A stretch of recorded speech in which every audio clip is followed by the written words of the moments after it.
Here's the number one secret for you to build generational wealth with land investing. In today's episode with Brad Warren, and he is a land banking consultant. So, Brad, please tell us, how can entrepreneurs start building generational wealth by investing in land? And what is generational wealth? Property Wealth Strategies podcast with Lily Patrascu shares world's most influential property investors, sharing their strategies for making money with property. Yes. And what is land banking? Most people start off asking me that. So the company that I work for actually buys land itself. It has a very extensive process for finding land. We have a very high bar. We then sell that land to investors. They buy and hold. So this is not a flip. This is not get rich quick or overnight. This is buying and holding. We tell people 7 to 10 years. That's the general time frame that it takes for the developers to start building all around you. And then all of a sudden, they need your land to add to their project.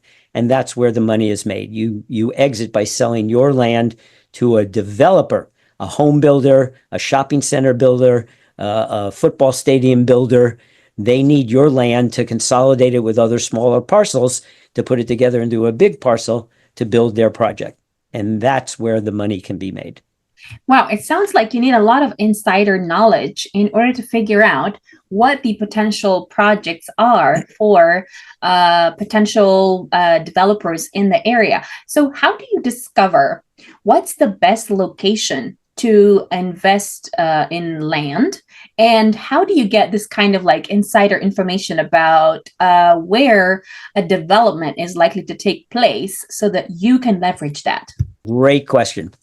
And I started investing with this company. I was actually a purchaser back in 2012. So I've owned land for what is today, 2025. So that's 13 years. My wife and I actually own 12 parcels. We just recently bought one about 2 months ago. And the reason I got attracted to this company is because of that very thing that you were pointing to. They do all the due diligence. They attend city council meetings. They get newsletters. They get the general plan that has to get updated, and they're always following the money. If you find that a road, let's say there's a road going through this area, and you find that the city council just put in $180 million to develop the off-ramps off of that road, you got to ask yourself, why are they doing that? They must know something. Well, there's development coming at each of those exits along that freeway. And so the land right near there is obviously a good investment because there's a relatively good chance that somebody, a guy that puts up a grocery store with a gas station, or it could be an EV charging station, electric vehicle charging station, which is happening to a much greater extent than gas stations. Excuse me. Oh, apologize. We just came back from a 3-week vacation, and I think I caught something on the last day of the cruise. So I do apologize. So the company does all the due diligence, and that's why I invested with this company, and now I actually work for the company. Wow, that's so interesting. So the idea is not that you go out and you do your own research necessarily, but you partner up with another company, let's say that already has this kind of information about where you can possibly invest, so you can bank on investing in land. Is that the idea? That is exactly the idea. Let us do the research. We have what's called a 16-point comprehensive analysis checklist. Every piece of property that we look at must get a yes check mark in all 16 boxes, or we don't even touch it. So there could be a buried gas tank from a gas station that was on this land 50 years ago, which has polluted the land. We can find out about that. It may be in what's called an SEA, a significant ecological area. If you buy land in an SEA, no matter what the person that sold it to you said, you cannot develop it. There's a red-legged toad or a tortoise or a bird or somebody, something, some animal lives there, and you cannot develop in that area. We've had several people from another company, which is now out of business, thank God, because they were crooks. But they were selling this land to people, not having to divulge it, because commercial real estate is different than residential. In residential, If the real estate agent knows that there was a meth lab there or someone died in the house 20 years ago, they, by law, must divulge that. In commercial real estate, if we know something like that, we do not have to tell the buyer. So this company was selling land to people in SEAs and not telling them that. And they would call us and say, hey, I tried to call my company. They're out of business. I own land in this area. Can you help me sell it? No, sorry. You're in an SEA. Didn't they tell you about that? No, they didn't. Well, you're SOL. You're sincerely out of luck. And you can't sell that land. Thank you. What are the 16 criteria for investing in land that, let's say, someone wouldn't be able to, let's say, invest in your particular project or with your company, but if they were to look for these kind of land banking opportunities in their area, what kind of criteria would they have to look at? Well, I can't really mention those because it's proprietary information to our company. That's why we want people to work with us. But I'll hint at a couple of them. Things like significant ecological areas. Is there a culvert running through the land that doesn't show up on anybody's map except the maps that we own? We own maps that the city and county of Los Angeles don't have. They call us when they have a land use issue and they want to know, is there a culvert where water could gather that would make this land undevelopable? We have a map, overlays of these maps from 30, 40, 50 years ago. And we can look it up and tell them, yes, there is. Don't go there. Build your project 100 yards to the west and you're fine. But if you build it there, you're in trouble. So we own these maps that no one else has. And we only, by the way, the area that we're restricted to, we only sell land within a 60-mile radius of downtown LA. Company's been doing this for 45 years. We know the area like the back of our hand. We don't invest anywhere else outside of California. And we are a little bit outside the 60 miles right now. Won't get into that. It's too much detail, but let's just say we're about 65 miles now in a couple of places, but mostly in northern LA County. That's where most of our sales are. Thank you. What other criteria are there that people should be looking at when investing, let's say, in their area, let's say in London or in, I know, Germany somewhere? What kind of things should they be looking at to kind of find a good investment to invest in terms of land? Well, you want to follow the money. You want to follow the infrastructure. Our roads being built, our shopping centers being built, our homes being built. If none of that's going on, then the chances of that land increasing in value are pretty slim. But if you can attend city council meetings, if you can get these reports, if you hear, like an example in the US, when Amazon was building those spaceship buildings, those round buildings, there were maybe 5 or 6 areas in the US that they were looking. I will guarantee you every real estate agent in those 5 areas were scouring the land right around there just in case their city got picked. Well, guess what? 4 or 5 didn't, but 1 did. And whoever bought the land right around that area, because you got this big giant building with thousands of people coming, you need parking. You need coffee shops.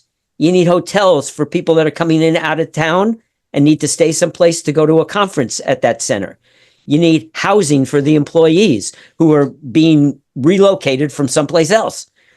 So if you know with absolute certainty that that project is being built in, let's just say, Nashville, Tennessee, or Reno, Nevada, where Musk built one of his battery energy storage building, a battery factory being built in Reno. Once they knew that area exploded. The homes went up in value. People that own vacant land in that area now had a market to sell their land. Otherwise, it could sit there for 20 years and do nothing. So follow the money. Thank you. Do your research. Thank you. What makes the likelihood of someone being able to really bank on investing in land in terms of, like, let's say, now that I know a school is likely to be built or whatever else is being planned in that area.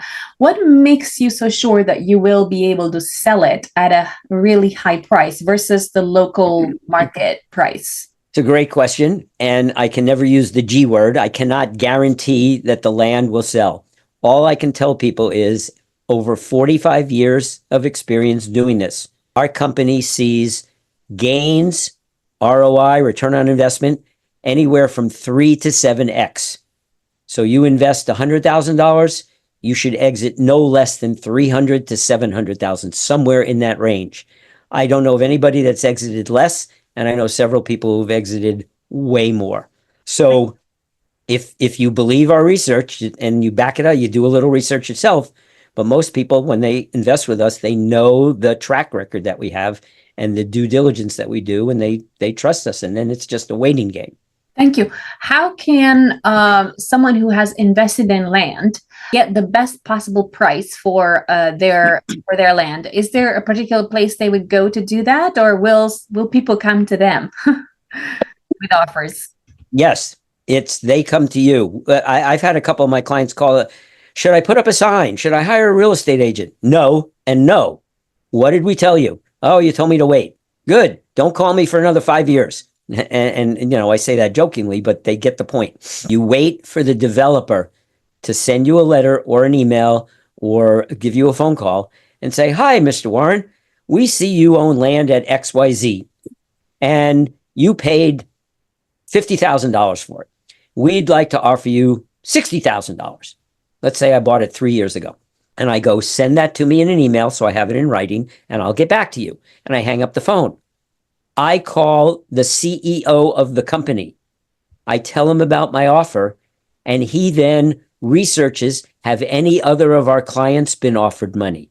What's going on in that area? What do we know that they're breaking ground on? Maybe, oh, it's a hospital. There's a newspaper article we just saw from 2 weeks ago. They're breaking ground in a year in that area on a hospital. It's the contract signed, the land's been bought. We know the name of the hospital is being built. Oh, well, how much? They offered me $60,000. CEO goes, oh, Brett, they're trying to steal your land. Here's what I want you to do. He'll then give me a list of questions to ask that company. Who is your company? Where are you located? Why do you want my land? What's going to happen there? Oh, you know, we're thinking of putting up some property. Oh, what are you building? Now, at this point, they realize I'm not a jerk. I'm not selling it for $60,000. They're going to hedge their bets. Well, Mr. Warren, you know, we have some plans to potentially put up a medical facility. Really, what kind of medical facility? Is this a hospital? Is it just a little outpatient place? So I'm going to keep asking them questions and getting answers. They're going to realize I'm not stupid. I'm going to say, you know, I don't really want to sell yet. I think I'll wait. Well, Mr. Warren, let me get back to you. Then they go and they have their little powwow and they try to figure out, okay, well, we lowballed Mr. Warren at 60. Well, let's offer him, he paid 50. Let's offer him 100. They come back with 100. Oh, really? Is that the best you can do? How did you come up with that number? Why did you only offer me 60? Now you've jumped to 100. Makes me kind of wonder if my land is worth a lot more than that. Well, we'll get back to you, Mr. Warren. Now, I may not hear from them for another 6 months or a year, but now they come back at 300. Oh, I paid 50. They're at 300. I'm at 6x. Not bad. 3 years, 4 years, 6 years. If I could go from 50,000 to 300,000 in 6 years, and I didn't do anything except pay property taxes, which are very low in California because of Proposition 13 that was passed in 1976. No, it was passed in 78, retroactive to 76. I think I did pretty well from 50 to 300. And I didn't do anything. I didn't advertise. I didn't hire a real estate agent. So we, meaning our company, offers all of our investors free negotiation coaching is what we call it. And we will help them get the highest possible price. Wow, that's fascinating. It sounds like it's a game of trading, negotiation, and insider knowledge. So I wonder, where else can entrepreneurs go to find this kind of like insider knowledge, not necessarily in your area, but in, let's say, in their area? Where can they go to kind of discover the kind of pieces of information that they're going to need in order to make a good decision related to investing in land? Well, they would either have to find a company like ours that's operating in that area, that has the same ethics and integrity and high standards that we have, or potentially a commercial real estate agent, a good one, tops in their field, no BS, no bullshit, you know, person that talks straight and knows. They could attend city council meetings or get the minutes from city council meetings, because when the city council puts money, that's where you want to look. If they're building a road in the middle of nowhere, you got to ask yourself, why is the city council spending its own money to put a road outside of town, like for extend this road 3 miles outside of town? Kind of wondering about that. So if you can, you Google that area, you look to see. Now, by the way, Google Earth, those photos are years behind. We have ways of finding projects as they're occurring in real time, and then we plot them on our own maps. So we're not only looking at Google to see what's there, we're also outlining areas that we know where contracts have been signed for, like for building solar farms. That's public information, but you have to know where to get it. You have to consolidate that information. Say, well, wow, Big Bow Solar, they just bought this piece and that piece and this piece and that piece. I wonder if they're going to buy this piece, and this piece. So again, research, due diligence, absolutely necessary. Where in the United States you can do this, I don't really know. If I did, I'd probably go buy land there, but I like what I've done with my 12 properties with my wife. We're very, very happy. And now we're just waiting. And that's really all it is. It's a buy and hold, sit and do nothing, lazy person's way of making a lot of money. Thank you. Tell us, how can entrepreneurs collaborate with your company in order to do this? Like, what does it take? Well, minimum investment is $25,000. So it's not $2,000 or $5,000. You can partner.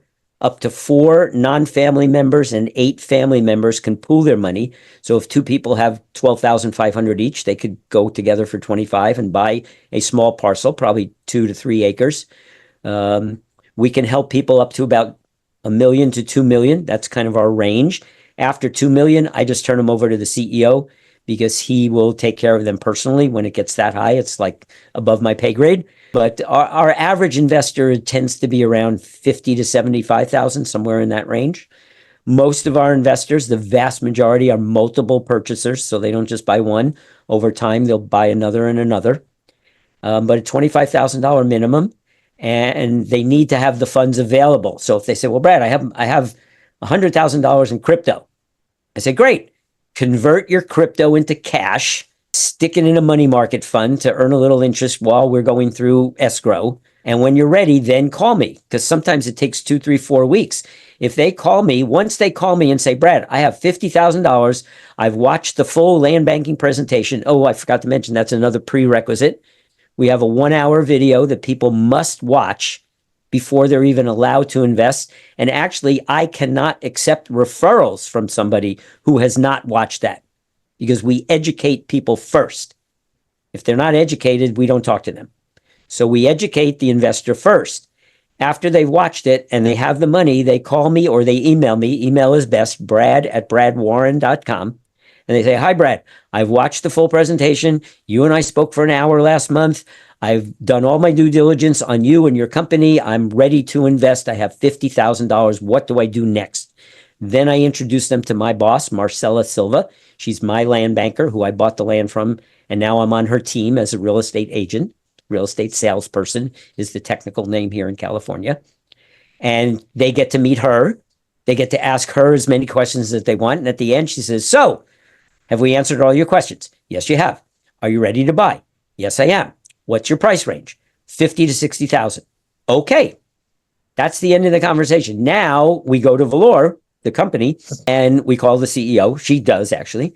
And she says, we have a buyer. Brad has a buyer, 50 to 60,000. Do we currently have a piece of property that we can sell them?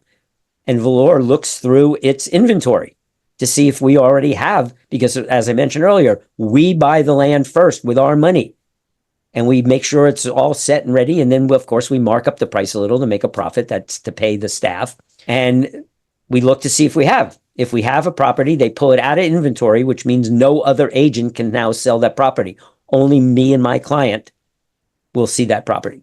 If we don't, then they say, okay, research and acquisition department, the entire department, find a property between 50 and 60,000 in the next couple of weeks. That's your job. Could take them a couple of days, might take them 3 weeks. One of my clients waited about a month before we finally found something in their price range, because they were in the sweet spot where they had people in front of them. So we had to find one, two, and then finally they got theirs. So we'll go out and find them a property. And then we show them the property. Marcella puts together a 30-minute, it's called a property profile video. And they look at it and they say, oh my God, it's surrounded by solar farms. They're already there. I see them on the Google map. And yes, I want it. And then they put down a deposit, and 3 weeks later, they own the property. Thank you. It sounds a little bit as well like it's a tiny bit of a lottery as well. Like you could like invest in land and it could work out very well. And then there is also a chance that it may not get bought, right? Like, but your company has made all the due diligence and is working with, so many years of experience of having done this, and it has worked over and over again. But there's still that tiny risk of not being able to sell the property, right? There is risk in every investment on the planet Earth, and anybody that tells you otherwise is blowing smoke up your parts of your body. I won't say what those are, but yeah, they're blowing smoke in your face. Every risk, every investment on the planet Earth has some risk. We try to mitigate that as much as we possibly can. And then it's just, do you trust us? Do you trust our research? If the answer is yes, you can purchase this property. You might sell it in 2 or 3 years. It might take 15. We don't know. But based on history, the land sells. Thank you. What are the biggest mistakes that entrepreneurs make when investing in land? Not doing due diligence, not listening to their heart and their gut.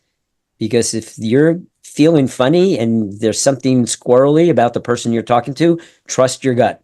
Hang up the phone, say, no, thank you, not going to work with you. We wish a lot of people had done that with this other company because we knew it from day one. They actually called me. They wanted to try to get me to tell them all the secrets. We actually had a couple of people from that company come to one of our open houses, like in a hotel. And they started asking questions. And we said, we'd like to talk to you after. Because we knew right away they were trying to get the secrets from us of how we find the land so that they could do it. And at the end, we just said, oh, you work with so-and-so. And they go, how did you know that? We know that. Have a nice day. We just made them leave because we just knew. So trust your gut, do your due diligence. Right now there's Google. 20 years ago, that didn't exist. Some of your case study projects that you've worked with and how that has worked out for you and other clients of yours. Okay. I'll tell you about one of mine. She bought a property. This was a huge, we call it a whale. She bought a $750,000 property. It was like 20 acres. And it was industrial or might have even been a commercial property. I forget the exact designation. There's actually 5 kinds of zoning for land. And the more expensive ones are harder to find and like that. So she kept, oh, I got this offer and it was a low ball and I don't think this is really going to happen. And she kept doubting us and herself. A very long story, very short. 5 years from date of purchase to closing, she sold the property for $2 million. Now, she didn't listen to our advice because that's not 3X. 3X would have been 2.25. She thought she could do it on her own. So we gave her some coaching. We told her some things to ask, but she basically got her and her attorney and they finally sold it for $2 million. And we were disappointed, actually. She was thrilled. She made $1.25 million in 5 years. She was very happy.